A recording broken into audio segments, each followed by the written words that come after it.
Dremulak. Greetings, mortals. Welcome to part 2 of the Willpower segmentation of my introduction to the Elder Scrolls Legends colors. In this segment, I'm going to be focusing a little bit more on the healing and controlling aspect of what is available for us within Willpower. Going into this, I've got the Bruma Profiteers, who allow us to gain health whenever we bring out another creature. I've also decided to throw in the Priest of the Moons. It's a prophecy card, so I can gain a little bit of extra health if that trips on the prophecy. Ravenous Hungers will become a drain creature as long as there's at least an enemy creature in that lane. We also have Knight of the Hours, another prophecy card, who will bring me 3 health when he comes down. And then I've gone ahead and thrown in just one of these Undying Dragons. I haven't really had much of a chance to play with these much. I am liking them, however. Being a 5/5 dragon with the Drain keyword and the ability to become a 10/10 with Drain if I have 30 or more health. I'm also going to be running Renowned Legates, who will bring me additional health when I bring them down, for 1 health for each creature I have after they have brought down an additional 1/1 along with them. And then on a little bit more on the controlling side of things, I've got 3 Immolating Blasts, which sweep both sides of the fields down to 1 creature randomly selected, and Manticoras, I didn't mean to do that, to help me take out individual threats, and along with one of Willpower's famous champions, Myrick Dragonborn, who steals an enemy creature. And last but not least, on the legendary side of things, I thought I'd bring along a good old House Carl, our dear friend Lydia from Skyrim, who will hopefully guard the lanes for me. Now that we've had a little bit of a look on what this deck is, let's see what it can do. As before in part 1, I'm going to give this 2 games, and let's get game number 1 going.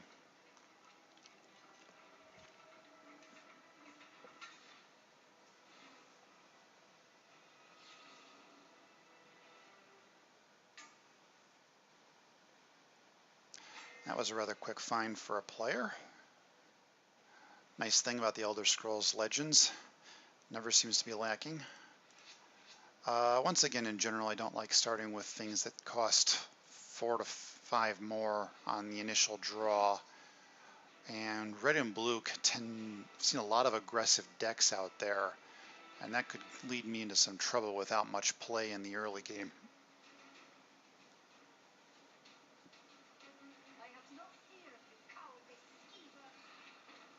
Now, one thing I unfortunately didn't do when I was putting this deck together was I didn't add executes. Descendant of Akatosh, I actually forgot to mention this in the intro. This is a 1-drop, 1/1 legendary creature who has the Pilfer ability of +1/+1 and the gaining of a random keyword. If it gets left alone on its own, it can become very powerful very quickly.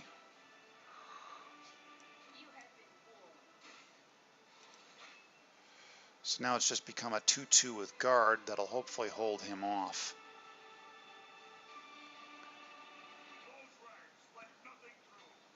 Somehow I had a feeling that was going to happen.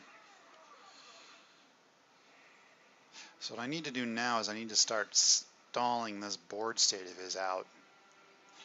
I'd love to be able to get the Dawnstar Healer out there, but he's not going to be helping me because I'm not going to be breaking my enemy's runes anytime soon. This person's playing very aggressively, and I need to be able to hold him off. What I'm actually worried about right now is that he may have that item available to him that gives one of his guys +2/+2 and removes taunt. Or guard, rather.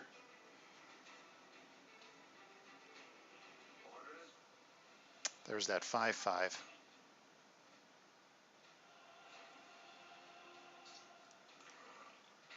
So I'm going to take that out, and I'm going to drop the other one over here. Now he can kill that, but he'll have to lose the Relentless Raider doing it.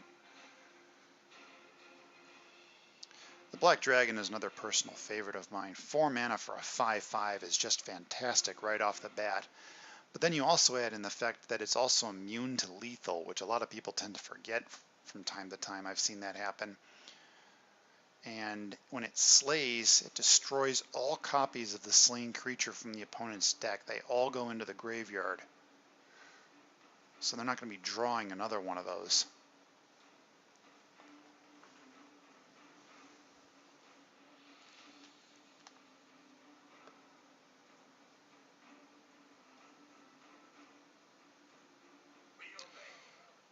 Praetorian Commander used to read, give all creatures in your deck +2/+2, but was unfortunately a little bit too powerful in that regards. So Best very wisely recently lowered that down to +1/+1.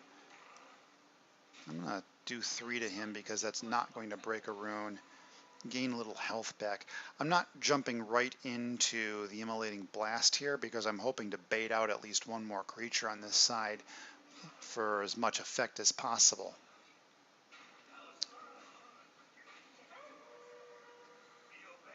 It's a little bit of a risk,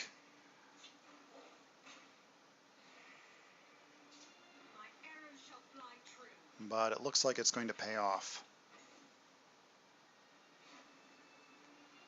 And I am not going to be attacking him here because the last thing I want to be doing right now is giving him more cards to play with. He's going to have me down to 4 at the end of this turn, which basically puts me in lightning bolt range. Oh look, a lightning bolt. I never would have seen that coming.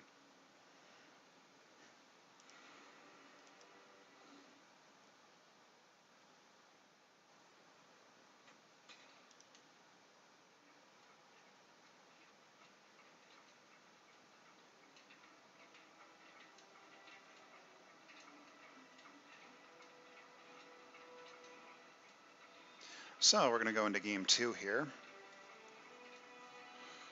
Hopefully I'll be able to do a little bit better.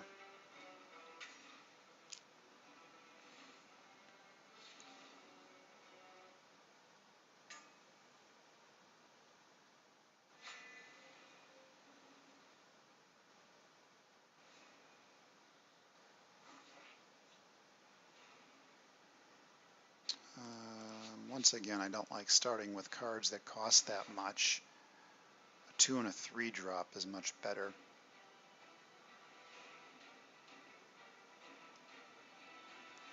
This color combination is usually on the slower side, although I have seen some aggressive builds on that end. And since I'm a little bit more built for a longer game here, I'm hoping to not see an aggressive play.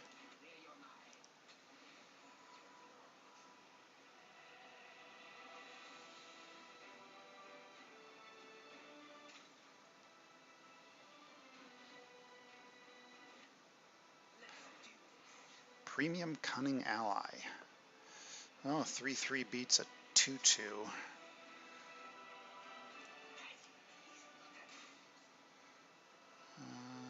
Let's steal a card from him. Ooh, Udaving. He is definitely playing on the control side. Especially if he's planning on bringing a 12 drop out. That's an immediate tell to me of what I can expect coming out of that deck.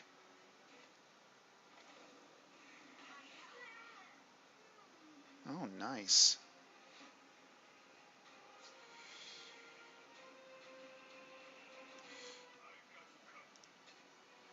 And I'm going to switch sides of the lane here. This guy is worth more to me alive than dead, and these guys aren't going to do anything for him other than just be creatures at this point.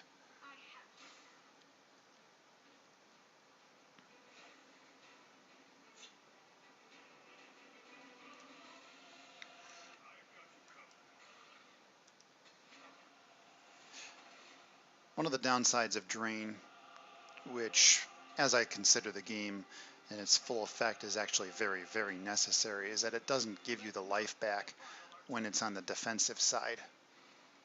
It's unfortunate, but a necessary evil. I'm playing that over here mostly just to stall him down a little, because he's being a little bit more aggressive than what I can deal with right now.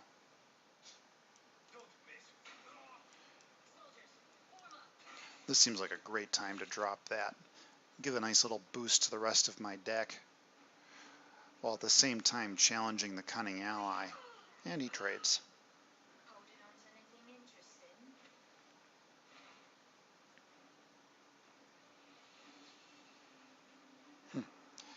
Looks like he wants to have a little bit of a peek into my deck. Yeah, sure, we can play him right now.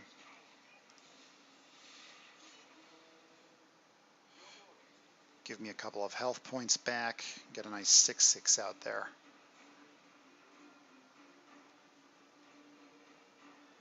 Piercing Javelin. Oh, that's what he got out of my deck. Nice find. Nice find. Alright, so...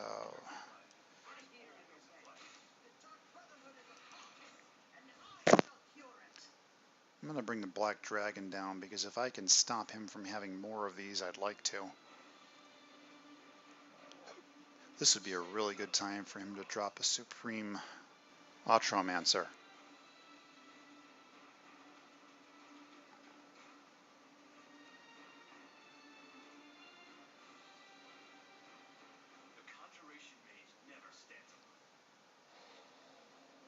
Nice card.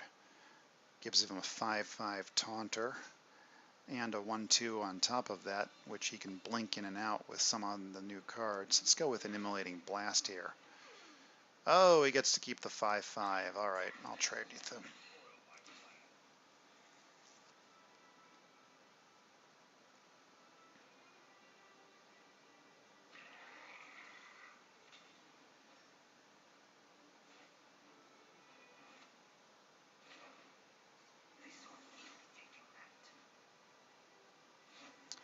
Alright, so I'm up to 10 mana here, so I can drop my Manticore. 5/5 is a threat, but I can answer it with that Renowned Legate next turn. Let's support my Bruma fellow so that I can continue gaining life off of him. These Profiteers are really nice. Ooh, a Manticora to answer my Manticora. Alright, it's time to throw those Piercing Javelins I've gotten my hand around. Kill that, and not breaking a prophecy.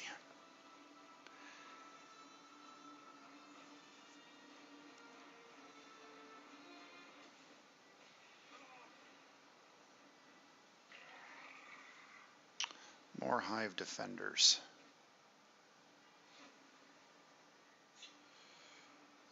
I actually want to go for the buff on the deck here.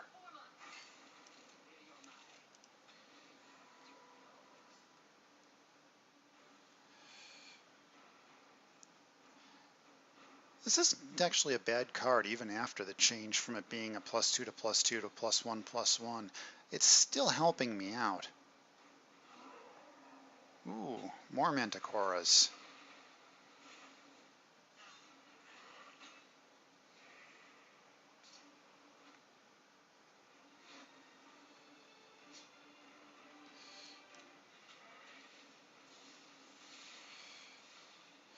So the Aurorian Sentry here is, at this point, he's a 7/9 with guard.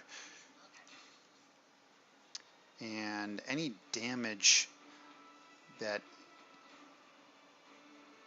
he is dealt, I'm going to gain health. Yep, but he's going to die to a Piercing Javelin. That's unfortunate.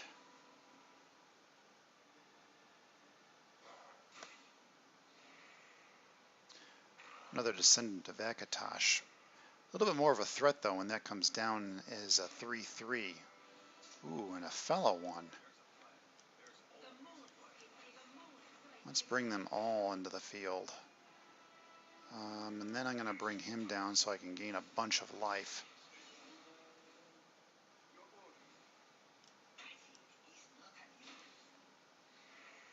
See, and here I am breaking one of my own cardinal rules of not attacking after I bring my guys down. In this case, it seems like it's going to be okay.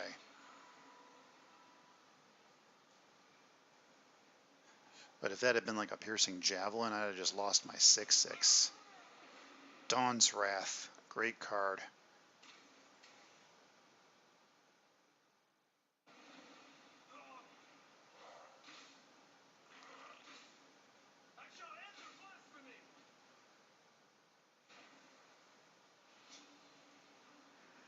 And I don't think there's going to be any way in the world I'm going to win this game.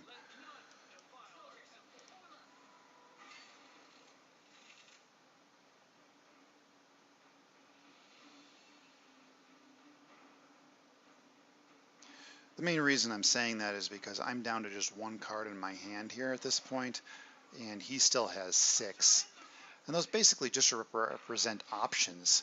These are things that he still has open to him that he can do. One lightning bolt, and you got a second one.